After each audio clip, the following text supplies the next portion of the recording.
Well, Jim, why don't we get some questions here before we wrap up part one of our recording here? I was supposed to here today, but it'll be over multiple days. Jim, this question was sent via email, thecornydrivethru@gmail.com, from Jason. He signed it Blessings, Jason. I'm sitting here watching a match with the Heavenly Bodies in it on WWE Vault. This is so random, but did Dr. Tom ever get laid on the road? Nothing against him. I was always a fan of his in-ring work, but he looks like my third grade gym teacher, Mrs. Davis, with that ridiculous perm. Mrs. Davis? Now, wait a minute. What did Mrs. Davis do to get drug into this? It was at the end of the question? That was Blessings from Jason. Blessings. Tom was quite an attractive specimen of male manhood in his younger days, and the females of the 80s and the 90s, they loved the big hair. Look at the music videos. The women, the men, the dogs, everybody had big hair. So I don't want to go into multiple details about his romantic encounters, but Tom was considered quite a sex symbol back in the day. What about the hair? Let's talk about the hair. When you would do your promos, did it ever distract you when he was tussling with his hair constantly behind you? No, because that was the thing.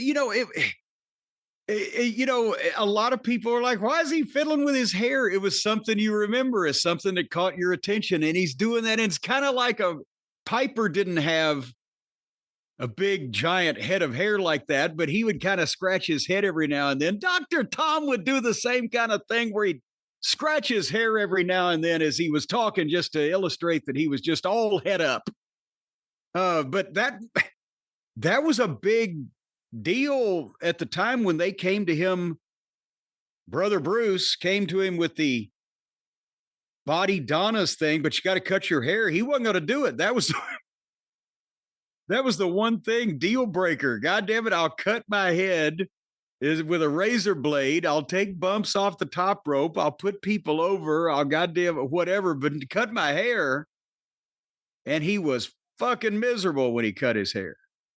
And considering that was a lousy angle for him to cut his hair for, I don't blame you.